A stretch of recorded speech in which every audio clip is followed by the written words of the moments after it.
Bapa yang kami sembah di dalam nama Tuhan Yesus, kami akan merenungkan firman-Mu. Berkati kami dengan hikmat yang daripada Tuhan, supaya setiap firman yang kami dengar diberi pengertian oleh Roh Kudus, dan kami bisa menerapkannya di dalam hidup kami. Di dalam nama Tuhan Yesus kami berdoa dan bersyukur. Amin. Nah saudara, mari kita akan belajar firman Tuhan pada siang hari ini yang terambil di dalam Yohanes pasal yang ke-9, ayat yang pertama sampai ayat yang ketiga. Saya akan bacakan untuk saudara. Waktu Yesus sedang lewat, ia melihat seorang yang buta sejak lahirnya. Murid-muridnya bertanya kepada Tuhan Yesus, "Rabi, siapakah yang berbuat dosa? Orang ini sendiri atau orang tuanya, sehingga ia dilahirkan buta?" Kemudian ayat yang ketiga, jawab Yesus, "Bukan dia dan bukan juga orang tuanya, tetapi karena pekerjaan-pekerjaan Allah harus dinyatakan di dalam dia." Saudara, di perikop ini menceritakan tentang kesembuhan orang buta. Orang buta ini mengalami kesembuhan ketika dia bertemu dengan Tuhan Yesus. Nah, orang buta ini merupakan golongan orang buta yang cacat sejak lahir. Bukan orang yang buta karena kecelakaan, tetapi orang buta yang sudah buta dari dia lahir. Nah saudara, ketika orang buta ini bertemu dengan Tuhan Yesus, maka orang buta ini disembuhkan Tuhan. Nah menariknya, pada waktu itu Yesus sedang lewat, ia melihat ada orang buta di situ. Ketika Yesus dan murid-muridnya sedang lewat di wilayah di situ, Tuhan Yesus dan murid-muridnya melihat ada orang buta. Nah, ketika murid-muridnya melihat orang buta tersebut, perhatikan reaksi para murid. Para murid berkata kepada Tuhan Yesus seperti ini, "Rabi, siapakah yang berbuat dosa? Orang ini sendiri atau orang tuanya, sehingga ia dilahirkan buta?" Nah saudara, coba perhatikan bagaimana respon murid-murid Tuhan ketika melihat orang yang sedang susah. Saudara perhatikan bagaimana respon murid-murid Tuhan Yesus ketika melihat orang yang mengalami cacat fisik. Murid-murid ketika melihat orang yang mengalami cacat fisik, justru mereka malah penuh dengan penghakiman. Murid-murid berkata, "Siapa ini Tuhan yang salah? Dosa siapa sehingga anak ini, orang ini mengalami kebutaan sejak lahir? Apakah dosa orang tuanya, apakah dosa ibunya, atau apakah dosanya sendiri?" Rasul-rasul malah menghakimi mereka, saudara. Nah, kita belajar di sini bahwa cara pandang yang suka menghakimi, cara pandang yang tidak mempunyai empati terhadap orang lain, hendaknya kita buang di dalam hidup kita.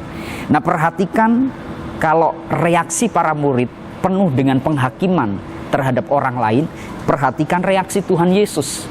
Tuhan Yesus berkata, "Bukan dosa dia, bukan juga orang tuanya, tetapi karena pekerjaan-pekerjaan Allah harus dinyatakan di dalam orang buta tersebut." Ada dua persepsi yang berbeda yang ditawarkan oleh Injil Yohanes ketika kita melihat orang lain. Yang pertama diwakilin oleh para murid.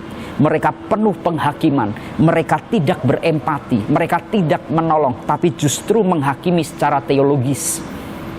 Murid-murid berkata, pasti ada dosa orang tuanya, pasti dia berdosa sehingga dia bisa cacat seperti itu. Tetapi di sisi lain Tuhan Yesus punya perspektif yang berbeda.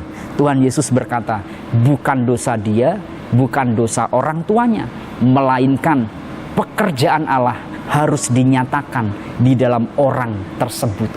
Nah saudara, mari kita belajar dari dua perspektif ini.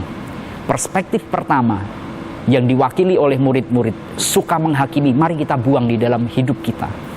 Persepsi yang kedua, ketika kita melihat orang lain, mari kita memiliki persepsi ini yang diwakili oleh Tuhan Yesus. Tuhan Yesus sangat berempati, bersimpati, bahkan Tuhan Yesus menolong orang cacat ini. Kalau saudara baca kisah-kisah selanjutnya, Tuhan Yesus menolong orang buta ini, matanya disembuhkan oleh Tuhan Yesus. Nah, mari kita belajar di dalam kehidupan kita berkomunitas. Mari jangan suka menghakimi. Mari jangan suka menghakimi baik secara teologis maupun secara cara pandang kita. Mari memiliki sikap seperti Tuhan Yesus. Ketika dia ketemu dengan orang buta, dia sangat berempati. Bukan dosa dia, bukan dosa orang tuanya, melainkan pekerjaan Allah harus dinyatakan di dalam dia. Dan Tuhan Yesus menolongnya. Nah saudara, mari kita hidupi karakter yang seperti ini. Jangan suka menghakimi orang lain karena kita belum tahu kebenarannya. Jangan suka mudah mengeluarkan statement kepada orang lain jika kita belum mengetahui seluruh konteks peristiwa yang ada. Sampai ke dalam-dalamnya kita belum tahu. Jangan mudah untuk menghakimi. Jangan mudah untuk menolak. Jangan mudah untuk bersikap buruk kepada orang lain. Tetapi Tuhan Yesus mengajarkan tentang simpati, empati, dan menolong sesama. Saya teringat kisah Tuhan Yesus ketika bertemu dengan Sakyus. Pertobatan terjadi bukan karena penginjilan verbal atau kata-kata, saudara. Tetapi penginjilan terjadi ketika Tuhan Yesus bersimpati dan berempati dengan Sakyus. Waktu itu Sakyus ditolak oleh semua orang.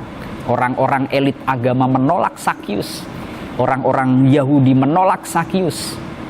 Melabel Sakyus sebagai orang berdosa. Tidak ada yang mau menerima Sakyus. Tetapi ketika Tuhan Yesus ketemu dengan Sakyus, dia nggak judgement Sakyus meskipun dosanya banyak. Tetapi Tuhan Yesus berkata, Sakyus, turun. Aku mau masuk ke rumahmu, aku mau makan di rumahmu. Dan ketika Tuhan Yesus menerima Sakyus, bersimpati dengan Sakyus, tidak melakukan penghakiman meskipun dia Allah. Alkitab mencatat, ketika Tuhan Yesus duduk makan, belum menceritakan tentang berita keselamatan, Sakyus langsung keluar statement yang luar biasa.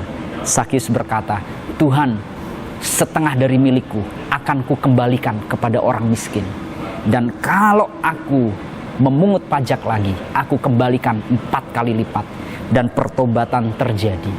Saudara, kita bisa melihat pertobatan Sakyus bukan ketika Tuhan Yesus berkhotbah, tetapi ketika Tuhan Yesus bersimpati dan menerima Sakyus. Demikian juga orang buta tadi.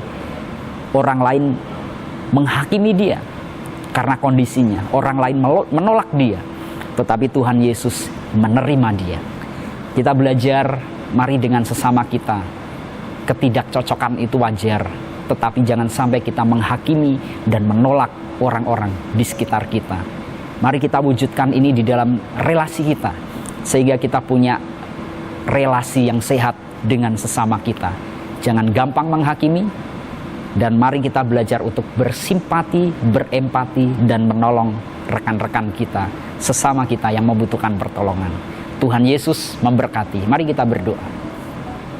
Tuhan, terima kasih atas firman-Mu pada hari ini. Ajari kami untuk bisa bersimpati, berempati, menerima sesama kami, membantu sesama kami yang mengalami kesulitan. Kami berdoa biarlah karakter itu, nilai-nilai kerajaan Allah semakin nyata di dalam hidup kami.